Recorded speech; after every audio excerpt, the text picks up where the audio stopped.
I used to love camping, or more accurately put, I used to love camping for reasons that are not exactly what you would expect a regular camper might say. Allow me to explain. I'm a father of three boys, all below the age of 10.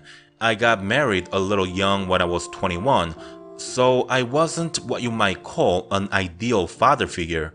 Especially considering when our first child was born, I was only 22. I guess all men learn to become father, and they get better with time, but there's a bigger learning curve for a 22-year-old young man who only a year ago turned the legal drinking age. It wasn't so much that I wanted to party, go clubbing, or hang out with friends, but I just didn't realize how much added responsibility I'd assume once we'd had our first child. To put it bluntly, I was dumb like most 20-somethings are. My wife was 26 when Nathan, our first child, was born. She is 4 years older than me and far more matured, responsible person than I ever was at 26, let alone at 22. I was so lucky to have met my wife. Had she been like most girls I dated before I met her, chances are I'd be divorced by now, up to my neck in debt paying child support, rotting in some crummy trailer home, enduring a wretched life only because I couldn't kill myself. I used to love camping because it gave me the excuse to be alone, as narcissistic and deplorable as it sounds, and it was. I needed that time away from our children and my wife to stay sane, to be able to function as a provider of a family that I was now responsible for at a still blooming age of 22. My wife was working as a receptionist at a publishing company when I met her. After we got married and had our first child, we decided it was best that she quit her job and become a full-time stay-home mom because her salary would barely cover what we would pay for a full-time babysitter. That's how at the age of 22, I had become the sole provider of our household in terms of monetary income. I was a truck driver back in the days, and I still am to this day. I'm what they call a line haul driver. We are basically truck drivers who drive from one point to another, from point A to point B, without any stops in between. I started out as a flower deliverer right out of high school. Then from that point on, I worked my way up driving a moving company truck, then an LTL carrier, to eventually I bought my own tractor trailer and became an owner-operator of one-man trucking business. So going back to when our children were only babies, my first boy was 4 years old, my second one was 2 at the time, and the youngest wasn't even conceived yet. This was a time when I was still working for a trucking company. As a matter of fact, it was not long after I began driving solo. I was a CDL driver and not an OTR. To overly simplify the difference, it just means that I drove local routes, getting paid less than OTR drivers, who normally drive irregular routes, making more money with flexible schedule. That also meant I got to come home every night after work, and I used to hate that. The air conditioners in the local delivery trucks were more like just regular fans, so at the end of the day, I was sweaty and extremely tired from basically having to work the whole day in a sauna. I mean, that's precisely how it felt inside the trucks we drove. It was a goddamn oven. You see, of all the places that I could have been driving trucks, I unfortunately was residing in Georgia at the time, and the summer heat in Georgia without a proper working AC, it's something out of a nightmare. Understandably though, and I can say this today because I'm not the idiot that I was in my 20s, but anyhow, my wife was even more exhausted from having to take care of our two boys all on her own. She of course was also in charge of most of the cleaning around the house, and she cooked for me as well. By the time I come home, take a shower and finish dinner, you could literally see the exhaustion in her eyes. I was immature, but I wasn't the most terrible husband, so of course I would tell her to go and take a shower or rest, then she would reluctantly leave me with our two boys and enjoy about an hour of break. I love my boys, and even as an immature 20-something, I love them more than anything in this world.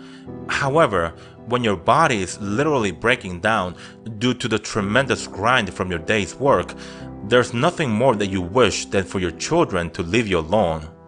Now, before you decide to stomp on me for being a bad father, I will tell you this. Do not judge a man unless you know firsthand what it's like to drive a truck with no AC in 100-degree plus weather, minimum 8 hours a day, than having to come home and take care of two rowdy boys. It's something that white-collar folks could never understand. I'm not judging anyone, I'm only asking you to do the same. So, that being my life, whenever I had a chance to rest 3 days or more in succession, I would tell my wife that I needed a break and that I wanted to go camping, but alone. In the end, we decided once a month she'd take a break from taking care of us, so she would choose one weekend, then spend Saturday and Sunday at her parents' or with her friends to get some much needed rest. I, on the other hand, would have the freedom to go camping whenever my schedule allowed me to rest 3 days or more in a row. Truth be told, it was not a fair agreement. She knew I'd end up spending more days out in the woods than she'd be spending time on her own, but as per usual, she had made the bigger sacrifice. About 2 years had passed after the agreement, and I had taken quite a few camping trips by this point. I had stayed in several campsites and they were all beautiful, but there was something special about West Fork, located in the Chattahoochee National Forest. I guess it was merely a personal attraction to the particular location, but nonetheless, I had fallen in love with that place the first time I saw it. There's a spot I normally camp at because it provides more privacy than any other campground. It's not too far of a walk from the parking lot, but for some reason, people normally don't camp there. I don't necessarily try to avoid people, but by the same token, I don't enjoy camping with more than 3 different groups of people. Believe me, when you've got a group of college kids camping next to you, then it's no more camping than golf is sport. This time, I was staying there for 2 nights and 3 days, so I was praying to God my spot was empty. I was greeted with a tiny disappointment when I arrived there, because the first thing I saw was a tent in the campground. Fortunately though, it was a tiny one, so at most, I was expecting 2 other people. By the time I was done assembling my tent, it was already noon, so I decided to go for a walk and possibly go fishing, time permitting. The walk was great, peaceful and refreshing, but I didn't have much luck with fishing. I came back to the campground at around 5 p.m., and that was the first time I had met Tyler, the owner of the tent next to mine. So I walk over to him and introduce myself, and I say, "Hey, how are you? I'm Tom." Then, with a smile on his face and in a friendly tone, Tyler responds, Hi, I'm Tyler. Nice to meet you. "Good to meet you too, Tyler. Hey, I hope you don't mind me camping next to you. This is normally where I camp. It's my favorite spot, but not that I own it or anything. I just like this spot a lot." Oh, no, it's not a problem. It's too hot, and there aren't many people camping anyways. It's actually nice to have some company for a change. He was right. I saw only 2 other people during my walk, a young couple, Christina and Jonathan. I said hi to them and they seemed friendly.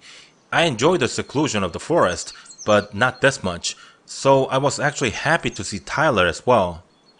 Anywho, I asked Tyler if he had dinner, and he hadn't, so we cooked our own dish separately and shared the meals together later that evening. As the night wore on, we got more and more comfortable with each other's company. What started as a generic conversation of 2 strangers, it became a lot more personal as we began to open up to one another. Tyler, as it turns out, worked as an engineer for a company which the name I will not mention here. He's 5 years older than me and was single at the time. He was a man of science, but he spoke of many things that you'd expect to hear from folks who believe anything they read or see on the internet. He spoke about HARP, the high-frequency Aurora research program, and how it can possibly manipulate the weather globally. He also spoke of the Large Hadron Collider commissioned by CERN and the implications of its usage. He was noticeably more cautious with his words when he spoke of the Large Hadron Collider, but his words left little doubt of his concern on the device. Truth be told, I didn't believe any of the things he said, but I won't deny that it was a fun conversation. We are so used to looking over our shoulders and worrying about the things that come out of our mouth. We are so concerned that we fail to live up to the social norms that you can never truly be yourself. Ask yourselves this question: how many times a day do you say yes to something or agree with something because that's the behavior considered acceptable by the vast majority of people? If you answered never, then you are either unemployed or you don't have a social life. So even though the conversation was wacky and out of this world, the fact that both of us could speak our minds and feel comfortable about it was truly refreshing. We went to bed late that night after a long and entertaining conversation. I lay inside my tent satisfied at the day I had spent, but at the same time, there's a bit of a guilt in me when I think of my wife and children. At this age, I used to rationalize being away from them, as in, I either do this or go crazy and my children starve. I know, childish, selfish, and irresponsible. I fell asleep to the music of nature, and it felt as though all the stress that had been accumulated over the last couple of months had all been lifted off me. Though at around 3 a.m., I was awoken by a bizarre sound emanating from, well, everywhere. It sounded like a mix between a tuba playing and the cry of an elephant, but it was deep and loud. Loud in a way that it felt like the sound filled the entire forest rather than something that startles you or makes you want to cover your ears. I was abruptly awoken by this sound, so at first I was more annoyed than anything else. But when the sound continued and wouldn't stop, apprehension quickly set in. I couldn't go back to sleep with the sound ringing in my ear. I was trying to think of things and animals that could make such noise, but suffice to say, there was none. I'll admit I was a little spooked, but I was nowhere near terrified. I got out of the tent and to my surprise, I found Tyler holding some kind of a gadget and walking toward the direction of the river. I followed him quietly, and he seemed so preoccupied that he didn't even notice me. I may have followed him 10, maybe 15 seconds when he nearly fell backward after noticing someone or something was following him. That something being me. He said, Holy shit! You scared the crap out of me. "I'm sorry, I didn't mean to sneak behind you like that. You just seemed so intent on whatever you're trying to do. I kinda just followed you. I'm really sorry." Okay, that's fine, but don't do that again. He didn't seem angry, but I wouldn't have been surprised if he soiled his pants. "So, do you know what's making that sound? Just what the hell is it?" I don't know. I'm not really sure, but I've been coming here at every opportunity to hear this again. I'm sure as hell going to find out tonight. I was surprised to learn that Tyler wasn't here for camping, so I asked, "You mean you heard this before?" And he answered, Yes, I have. The first time I heard it was right around this time last year. I've come back here more than 50 times after that, and this is the first time I'm hearing it again. Hey, you know what? You can follow me if you want, but do me a favor and stay quiet. "Alright, you got it." Tyler continued to monitor the reading on the gadget he was holding, and he walked deeper and deeper into the forest. The sound was constant, it didn't intensify, and you couldn't pinpoint it to a specific direction. Think surround sound in a massive scale, then you'd have a better idea of what I'm talking about. Then, just like that, the sound was gone, and Tyler turned around with a disappointed look on his face. I could see his face clearly because of the light coming from the device he was holding. It was actually kind of scary how the light made his face look. It's no joke, that might have been the scariest part of the night.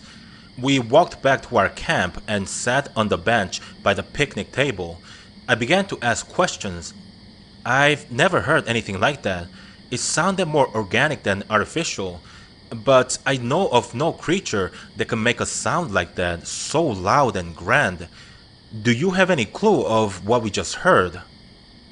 Tyler laid his gadget on the table and says, It really depends on whom you speak to, and I can't say that anyone has a definite answer for this phenomena. I would also disclose to you that no reputable scientist researches this mysterious sound. It's mostly disregarded as inconsequential events by the vast majority of the scientific community. But there are lots of chatters in the less esteemed research communities. The ufologists swear that the aliens are preparing for an invasion, and this may come off as ironic coming from someone who walks around the forest in the middle of the night with an EMF reader in his hand, but the alien theory is nonsense. The next group of people are the paranormal researchers, and a lot of them will tell you that a dormant portal which connects the earth and the purgatory is starting to reopen. Once again, with all due respect, a nonsense. Many of these people have very little to no scientific background and have a little too much time in their hands. We also have the uber religious folks who swear we are witnessing the return of Jesus Christ. For them, this is the rapture. I apologize if you're a Christian, but I'm an atheist and I don't believe in the rapture or in the return of Jesus Christ. Tyler stopped talking and seemed lost in his thoughts, as if he's forgotten he was answering my question only a second ago. I gently knocked on the wooden table and said, "Hey, Tyler, you okay there?" He then looked up and answered, Yeah, so like I was saying, I've got a different theory about the sound. Do you want to hear? I was fully awake and it wasn't like I could fall asleep anytime soon, so I told him I wanted to hear. Tyler continued, I've been digging up lots of geological research papers, and I've come to a conclusion that this phenomena directly correlates to Earth's magnetic pole shifting, or if you like, geomagnetic reversal. During the process of the shift, the minerals in the mantle of the Earth is recycled and it generates an immense amount of energy. That energy has nowhere to go but up to the surface where we live. So what we're hearing is the energy being discharged through the Earth's crust. The sound is directly broadcasted to the ionosphere and then it bounces back down to us at a lower frequency, and that's how we hear and feel it as vibrations. That's not to say that the apocalypse is nearing, because no one truly knows the effects it'll have to living creatures on Earth, but we do know that we are roughly 300,000 years overdue for one to happen. Geomagnetic reversal happens on average every 450,000 years, and the last one occurred some 780,000 years ago. It's believed that most reversals take between 1,000 to 10,000 years, and that would be ideal because most scientists believe the longer it takes, the softer the blow. But we also have records to prove that some reversals have happened within a single human lifetime, meaning it could complete the reversal in less than 100 years. At the end of the day, no one knows how it'll go down, and as a man of science, I can guarantee you that none of what I said are conclusive. I'm only weekend amateur geologist, and I do this for fun. Think about it. If we are facing an impending cataclysm, what good would it do for us to know it in advance? As intelligent of a species we believe we are, there's very little that we can do when it comes to the grand movement of nature. We spoke a little more after that long speech, then fell back asleep way too late and woke up at around 10 a.m. the next morning. I stepped outside the tent and noticed Tyler wasn't in the camp. I had planned to go fishing in the morning, so I grabbed my fishing pole, packed some snacks, and headed toward the river.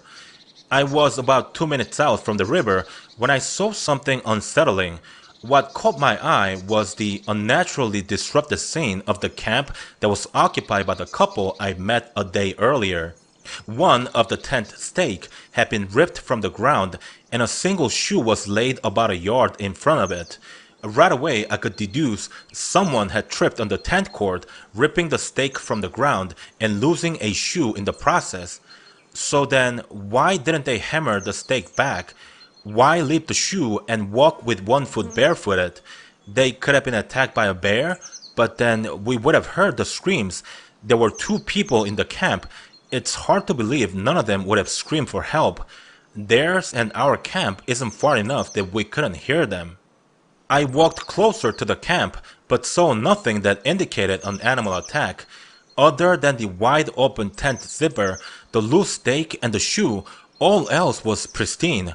On one hand, I felt as though I was probably overreacting due to the events of last night, but it still didn't sit right with me, so I went ahead and called the Chattooga River Ranger District office and informed them of the scene. The lady I spoke to didn't seem all that concerned, and she hung up right after letting me know that she'd be sending someone out here. I figured maybe people get drunk out here and do dumb things. The operator perhaps has dealt with something like this 100 times over, so maybe that's why she didn't seem all that concerned. Whatever the case, I did what I could, so I put the incident aside and went about my day. I went back to my camp at 5 p.m.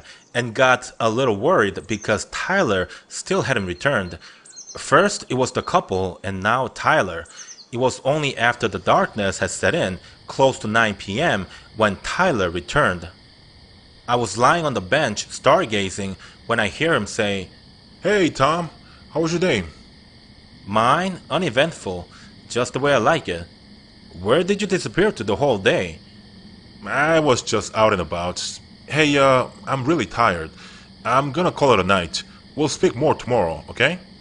Tyler then walks inside to his tent, and I too decide to hit the sack early, tired from all the activities during the day. I'm about to get up the bench.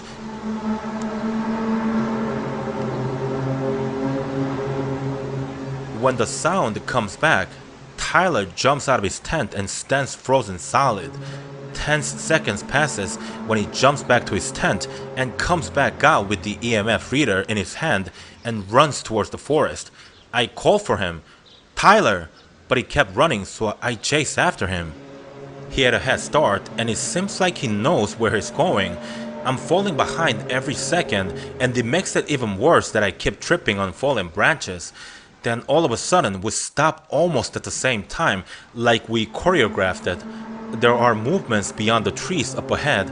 I look to my left and right and see more movements. I turn around to head back to camp when I realize we are surrounded. I face the other way to check on Tyler, and he looks at me in sheer terror. We have to run. I raise my right hand and lower one finger at a time to signal a countdown. I think Tyler understands that I'm telling him to run at the same time when my fingers are all down. I run for my life at 5, and I could only hope Tyler's doing the same. I'm about to reach the distance where I saw the movement when I could feel something grab my arm. I lose my balance and roll in the dirt. I look up and see something long and tall looking down on me. Then suddenly it turns around and snatches Tyler, who was running at full speed. It didn't even flinch. I'm 6 feet tall, and Tyler looked at least 4 inches taller than me. Not only that he was bigger, well built, and quite muscular. Imagine a 6'4" linebacker looking dude weighing at 250 pounds steamrolling toward you at full speed. I don't care how big you are, there's no way that you can stop him dead on his track. Tyler flails his arms and legs helplessly in the air.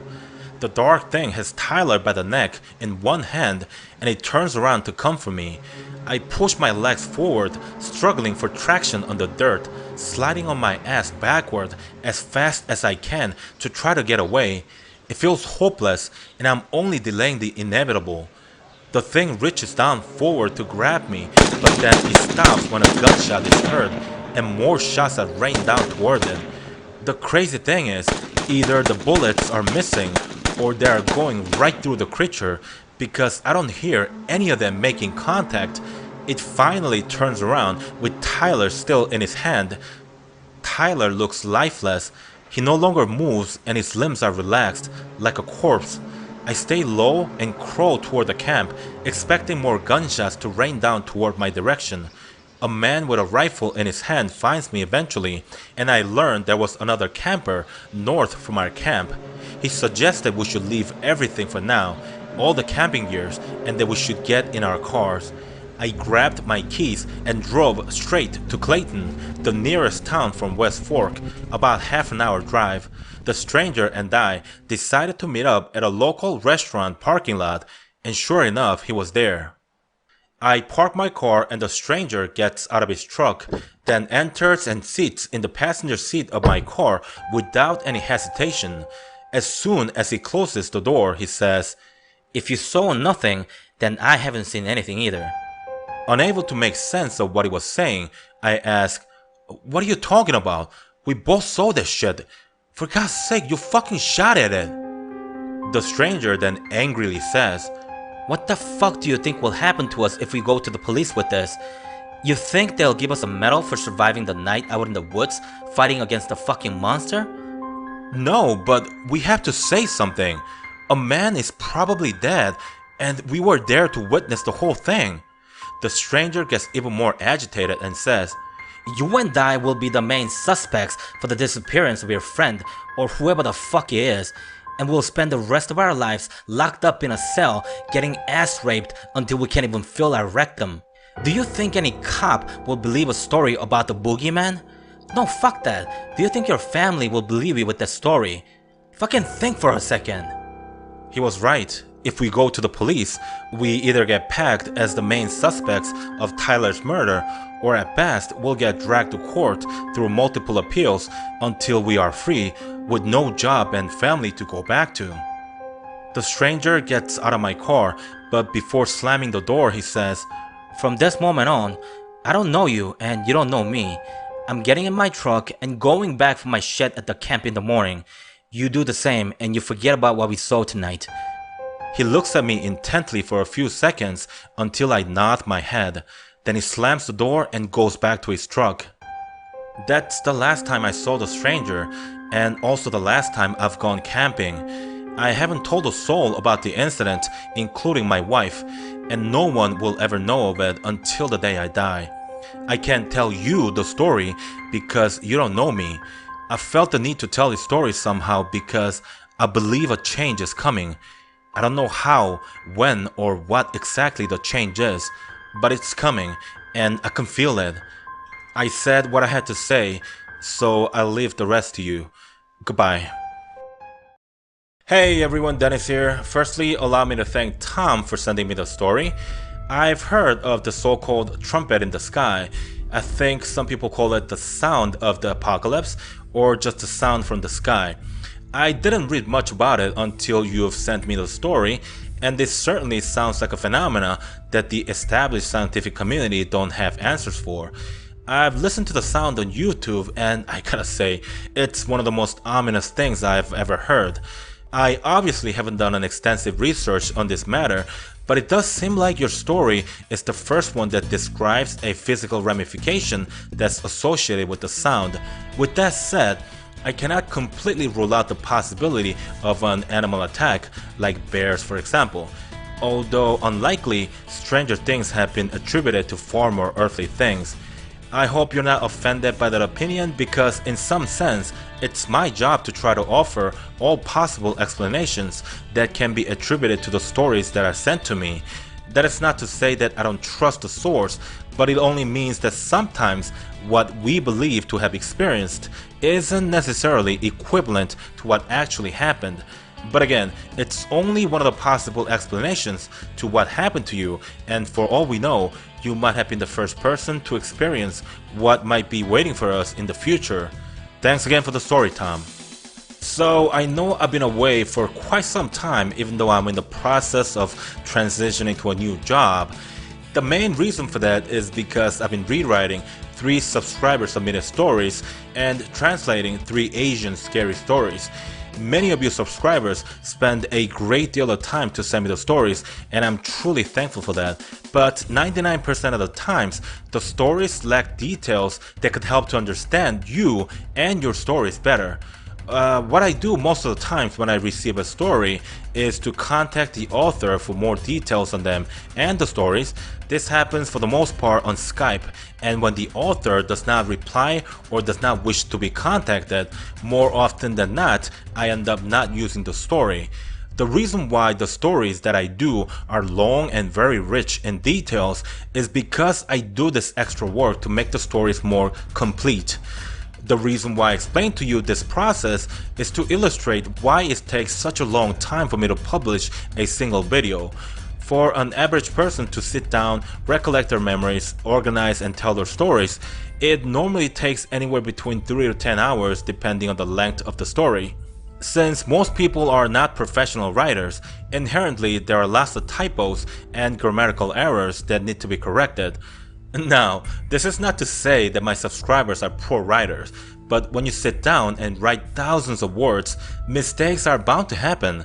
Now, my job as a storyteller not only involves correcting those mistakes, but again, I have to gather additional information, fit them in the story in a way that makes sense chronologically, and finally, I have to rewrite the whole thing in a way that's more easily consumable for the viewers. The whole endeavor is an extremely time-consuming operation, and sometimes I do wonder if I should just use the stories as they are. Right now, I'm so far behind on the stories that have been submitted, and I feel terrible to those who are waiting close to 2 months for their stories to be featured. It's something that I feel eventually I'll have to find a nice medium between attempting to perfect a story versus marginally sacrificing the stories for faster workflow. I don't have the answers right now, but it's something that I'll need to think about going forward. I would also mention that the stories are never changed during the rewrite. I always send the final draft to the original author, and I turn them into a video only when I get an okay from them. Most of us know how to write essays because of our school education, but not many people know how to write a story. What I do is to add more details that I get from the authors and then rewrite them in a style that's more befitting to a storytelling approach. So it's the style of the writing and the added details that are different, but the original story is always intact. Okay, but enough with the boring stuff, and I'm about to lose my voice as well. I'm gonna show myself out after I tell you a thing that happened to me a couple of days ago. This, by the way, is a horror story for the married folks. So I was at a Costco the other day and I saw this really attractive redhead. As a man, I find many different women attractive on a daily basis, but it's not every day that you find someone that just blows your mind. I'm not a pickup artist, so when I see someone that attractive, I just go up to them and straight up tell them that I find them attractive and that I want their number. Sometimes it works and sometimes it doesn't. So I went up to this woman and said the usual thing, and voila, she gives me her number. We make some small talk and I'm about to leave when she out of nowhere goes, "Yup, it's the aisle 7, it's right there with all the blenders." And then she pushes the cart right past me and goes right up to this guy, and that's her fucking husband. She was at a Costco with her husband and she gave this random dude her phone number while her husband was doing whatever the fuck he was doing. At that moment, I felt so lucky to not be married. Now, I'm not saying that all married folks cheat. In fact, it's probably the other way around. But holy crap, imagine being on the receiving end of that infidelity. Ouch. It's bad enough when your girlfriend cheats on you, and that happened to me once when I was much younger. But imagine if it's your wife, your husband. What if you have children together? I don't know, but it was such a shocking thing. Not that I didn't know people cheated, but I was there and I was the person who she wanted to cheat with. I just wanted to tell you guys this because it was just so messed up. So there you have it. There's the horror story for you married folks. So I spoke long enough. Thank you guys for watching, and as always, stay safe.